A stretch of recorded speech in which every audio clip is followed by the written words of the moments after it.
Hello students, welcome to another session of computer aided manufacturing. Hope you like our videos. If you like our videos then please like, share and subscribe our channel. आप नीचे जाके subscribe कर सकते हो.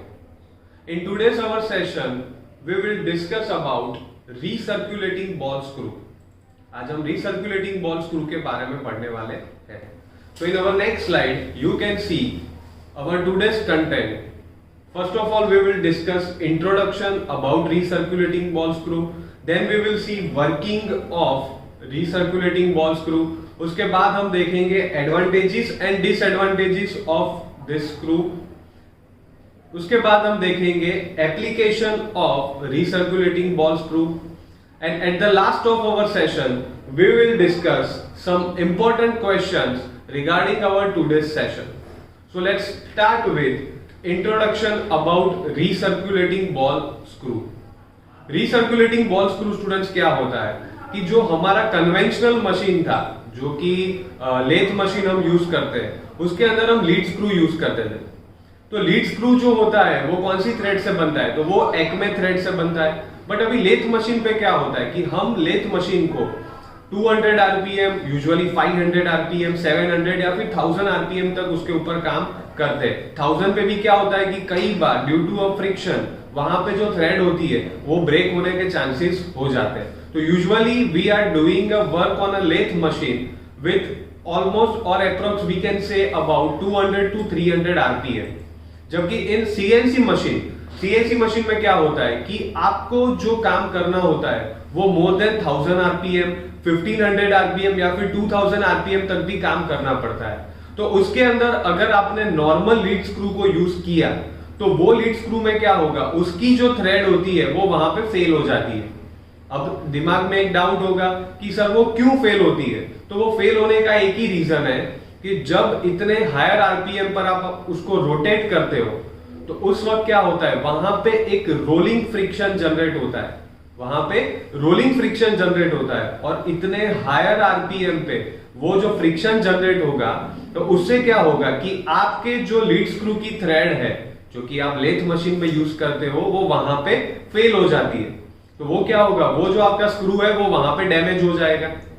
तो recirculating ball screw हमने क्यों use किया, तो वो यूज करने का एक रीजन है. The ball screw it is basically a mechanical device which convert rotational motion into linear motion. यहां पे जो मोशन होती है वो रोटेशनल मोशन को लीनियर मोशन में कन्वर्ट करता है. उसके बाद हम देख सकते हैं there is almost heat generation in recirculating ball screw due to negligible friction. यहां पे जो हीट जनरेशन होता है वो ऑलमोस्ट निग्लिजिबल मतलब होता ही नहीं है. वो क्यों होता है, क्योंकि यहां पे जो स्क्रू होता है उसको रोटेट करने के लिए हम बॉल्स यूज करते हैं. हम यहाँ पे क्या करते हैं, वो जो बॉल्स होते हैं उसको यूज करते हैं to rotate our lead screw. तो basically we can say that the recirculating ball screw is a modified version of our basic and original lead screw. जो हम लेथ मशीन में लीड स्क्रू यूज करते हैं उसका एक मॉडिफाइड वर्जन जो कि आप यहाँ पे देख सकते हो इमेज में, वो उसका मॉडिफाइड वर्जन है. उसके अंदर स्क्रू तो वही यूज होगा बट एक छोटी सी असेंबली उसके साथ हमने कनेक्ट कर दी है जो कि बॉल्स के फॉर्म में यहाँ पे आप देख सकते हो. So originally basically it is also known as anti friction nut. क्यों, क्योंकि इसके अंदर एज वी डिस्कस अर्लियर कि इसके अंदर जो फ्रिक्शन होता है वो कई बार निग्लिजिबल ही हम गिनते हैं, वो इसके अंदर जनरेट नहीं होता है. क्यों, because with the help of this balls, जो बॉल्स हमने इसके अंदर यूज किए है वो वहां पे फ्रिक्शन को जनरेट नहीं करने देंगे. ठीक है. In our next slide you can see working of recirculating ball screw. तो स्टूडेंट्स इसका वर्किंग आप देख सकते हो, यहाँ पे फिगर में हमने दिखाया है कि एक चैनल होती है जो कि आप देख सकते हो. चैनल के अंदर जो बॉल्स होते हैं वो रिसर्कुलेट होते रहते हैं. मतलब कि जब आपका स्क्रू एक पोजीशन पे है वहां से जब वो रोटेट होगा तो ये जो बॉल्स होते हैं वो बारी बारी उसके अंदर रिसर्कुलेट हो रहे हैं. मतलब कि एक के एक ही बॉल पूरे स्क्रू के ऊपर वहां पे रिसर्कुलेट होते रहेंगे. So that's why it is called recirculating ball screw, क्योंकि जो बॉल्स हमने इसके अंदर यूज किए हैं वो बारी बारी वहां पे रिपीट होते रहते हैं. ठीक है. So as the screw is rotated the ball advance in the grooves in the nut and then the screw, मतलब कि जो नट होता है उसके अंदर वो जो बॉल्स होते हैं वो बारी बारी वहां पे रिसर्कुलेट होते रहते हैं। They are collected at the end of nut and return back. इसके अंदर आप देख सकते हो कि जो बॉल्स होते हैं वो चैनल के थ्रू इनिशियल पोजीशन पे बारी बारी वापस आते रहते हैं, मतलब कि जो मैकेनिज्म होती है वो उसके ऊपर पूरी रोटेट होती है और अंदर जो बॉल्स होते हैं वो बारी बारी रिसर्कुलेट होते रहते हैं। तो basically it is a working of recirculating ball screw, जो कि ये जो बॉल्स होंगे वो वहां पे फ्रिक्शन को कन्वर्ट नहीं होने पाएंगे, मतलब कि फ्रिक्शन जो होता है उसको जनरेट नहीं होने देंगे। In our next slide you can see advantages of recirculating ball screw, कि अभी ये जो स्क्रू है वो हम क्यों यूज करें, उसके एडवांटेजेस यहां पे आप देख सकते हो। तो फर्स्ट एडवांटेज है इट इज मोर एफिशिएंट।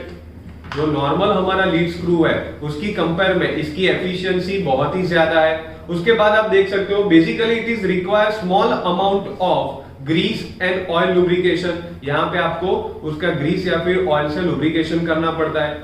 उसके बाद आप देख सकते हो third point that is ball screw need to be replace less frequently, उसको रिप्लेस नहीं करना पड़ेगा क्योंकि यहाँ पे फ्रिक्शन जनरेट नहीं हो रहा है, तो उसकी थ्रेड होगी वो लंबी टाइम तक, मतलब कि उसकी एज जो होती है वो वहां पे ज्यादा होती है। उसके बाद आप देख सकते हो बिकॉज ऑफ लेस फ्रिक्शन वो डैमेज नहीं हो रहा है। अगर वो डैमेज नहीं हो रहा है तो उसकी जो लाइफ होती है वो लंबी होती है। वो समझने की बात है कि वो थ्रेड वहां पे डैमेज नहीं होगी, उसकी एफिशिएंसी ज्यादा है तो उसकी लाइफ भी वहां पे लंबी होती है। और more mechanical efficiency we can achieve by recirculating ball screw compare to basic our lead screw. In our next slide you can see disadvantages of lead screw, मतलब कि जो हमारा रिसर्कुलेटिंग बॉल स्क्रू है उसके जो डिसएडवांटेजेस है वो क्या है। तो first point is it required proper lubrication, जैसे कि आगे हमारी बात हुई ऑयल या फिर ग्रीस से आपको उसका जो लुब्रिकेशन करना पड़ता है वो इट रिक्वायर फ्रीक्वेंटली, वो आपको फ्रीक्वेंटली करना पड़ेगा। अगर वो आपने नहीं किया है तो फिर वो जो आपकी मैकेनिज्म है जो उसके ऊपर रोटेट हो रही है वो डैमेज होने के चांसेस वहां पे रह जाते हैं। In next point you can see ball screw can have a problem with vertical application। जब आप इसको वर्टिकली यूज कर रहे हो तो जो बॉल्स की मूवमेंट है वो कई बार मैशिंग हो जाती है आपके थ्रेड के साथ, तो वो वहां पे थोड़ा दिक्कत हो जाता है। उसके बाद ball screws are more expensive than lead screw.